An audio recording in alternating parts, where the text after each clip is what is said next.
arsiitti falmuu barbaadu maal qaba arsii yoo handhuura ta'e waan guddaadha handhuurri. Dhugaan isaa garuu isa kamii Dooktar?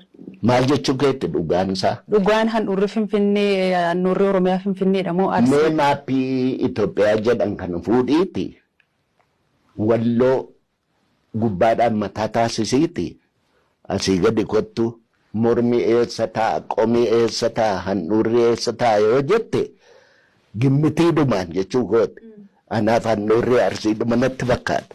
Ammayyuu handhuurri Oromiyaa Arsiidhuma jetture? Ilaali egaa handhuura jechaa kanatu hiikaansaa literally miti. Literally jechaan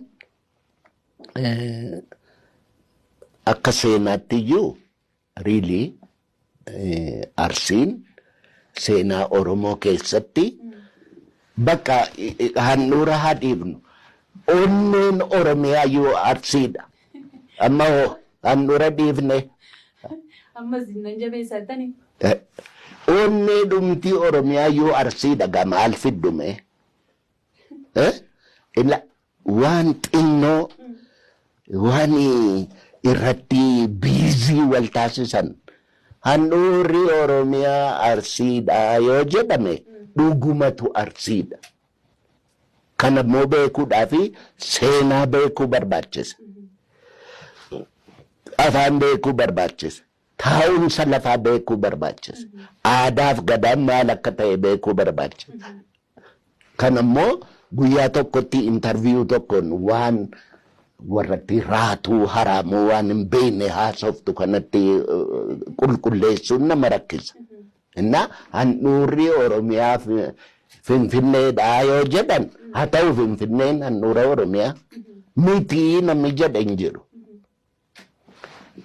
Arsiinoo handhuura Oromiyaatti yoo jedhe maal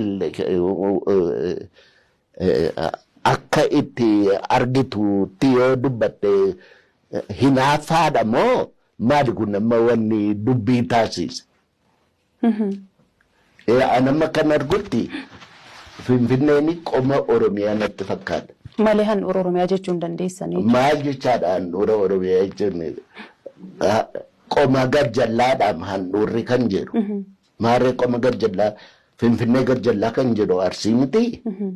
Maarree handhuura Oromiyaa ta'e cubbuu maalii qaba kun? Kanaafuu yoo yeroo fudhatanii aadaa qoratanii handhuura Oromiyaa akka Arsii ta'e ni mirkaneeffatu jechuudha. Eegaa seenaadhumaanuu waan baay'een Arsii irratti ta'e.